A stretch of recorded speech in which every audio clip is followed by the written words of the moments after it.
महत्वाची बातमी, औरंगजेब आणि त्याच्या कबरीचं उदात्तीकरण होणार आहे का? सुनील घनवट यांनी हा प्रश्न उपस्थित केलाय। जागृती समितीचे संघटक सुनील घनवट यांनी हा सवाल उपस्थित केलाय।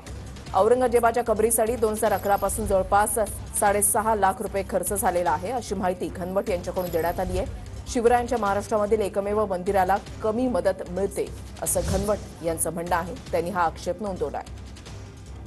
एक संपूर्ण महत्त्वाची माहिती तुम्ही उघडकीस आणली की छत्रपती शिवाजी महाराजांच्या मंदिरांना पैसे या सरकारला पैसे द्यायला नाहीयेत आणि दुसरीकडे सरकार मात्र औरंगजेबाच्या कबरींना लाखोंच्या संख्येमध्ये संपूर्ण पैसे खर्च करते। आमचा प्रश्न आहे की ज्या औरंग्याने छत्रपती संभाजी महाराजांना हालहाल करून कसं मारलं हे या ठिकाणी उघड झालेलं आहे आणि याच औरंग्याचं उदात्तीकरण या महाराष्ट्रात होणार आहे का?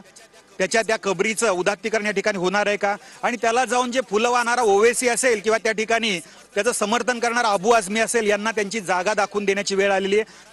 महाराष्ट्राच्या शासनाने औरंग्याचं समर्थन करणाऱ्या अबू आझमीला निलंबन तर केलेलंच आहे, परंतु कोणाची हिंमत उद्या अशा प्रकारे औरंगजेबाचं समर्थन करण्याची झाली नाही पाहिजे। अशा प्रकारची कारवाई त्याच्यावरती झाली पाहिजे। छत्रपती शिवाजी महाराजांचं महाराष्ट्रातलं जे एकमेव मंदिर आहे राजराजेश्वर मंदिर, या मंदिराला आपण मागणी केली आहे की या मंदिराला अनुदान सुरू करण्यात यावं।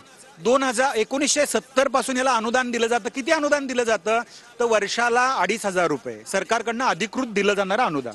म्हणजे छत्रपतींचं मंदिर दुर्लक्षित आहे आणि औरंगजेबाच्या समाधीचं उदात्तीकरण हे केंद्रीय पुरातत्व विभाग करत असेल तर या ठिकाणी कोणीही खपवून घेणार नाही। या ठिकाणी हिंदू जनजागृती समितीची मागणी, सर्व शिवप्रेमी संघटनांची मागणी आहे की अनुदान तत्काळ थांबलं पाहिजे आणि या संदर्भातली मागणी आम्ही आपल्या समोर केली। आम्हाला निश्चित खात्री आहे हिंदुत्ववादी विचारांचं सरकार ही मागणी पूर्ण करेल।